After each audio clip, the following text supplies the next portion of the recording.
On the eve of a new round of talks in Istanbul, Russia and Ukraine have escalated their actions to strengthen their positions, but through legally opposite means.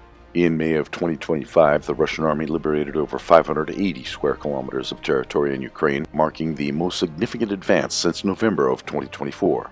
The offensive continues successfully in different directions. An important breakthrough was achieved in the Sumy region, with Ukrainian defenses destroyed in the border areas. According to the latest field reports, Kondratowka came under full Russian control. The Russian northern grouping is rapidly improving the negotiation backdrop, enlarging the buffer zone near the Russian border.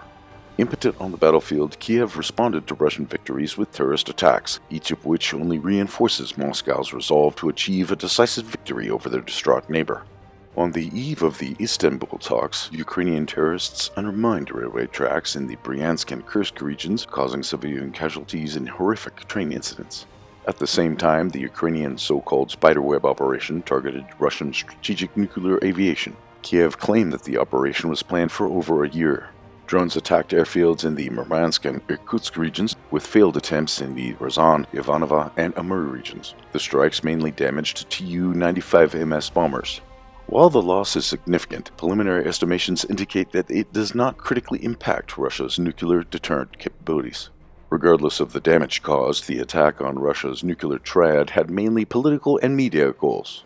Despite expectations, Russia did not launch a retaliatory strike on Kiev overnight, likely due to the impending negotiations. Instead, Russian forces targeted Ukrainian military-industrial sites and security service facilities across the country.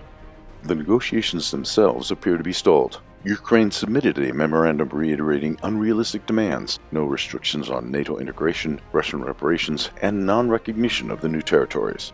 Russia dismissed these terms, offering its own conditions, but no breakthrough is expected. Trying to save its scattered army, Kiev keeps pushing for a 30-day ceasefire and a prisoner exchange, but Moscow sees these proposals as non-starters. The talks seem increasingly symbolic, with Russia forced by constant Kiev's provocations to shift focus to military pressure. Terrorists in power in Kiev cannot alter the battlefield balance, but may harden Russia's position. The Istanbul talks are unlikely to yield progress, with the real decisions being made on the front lines. Moscow's restrained response so far suggests a calculated approach, but further Ukrainian provocations may trigger a more devastating retaliation, reshaping the conflict's trajectory.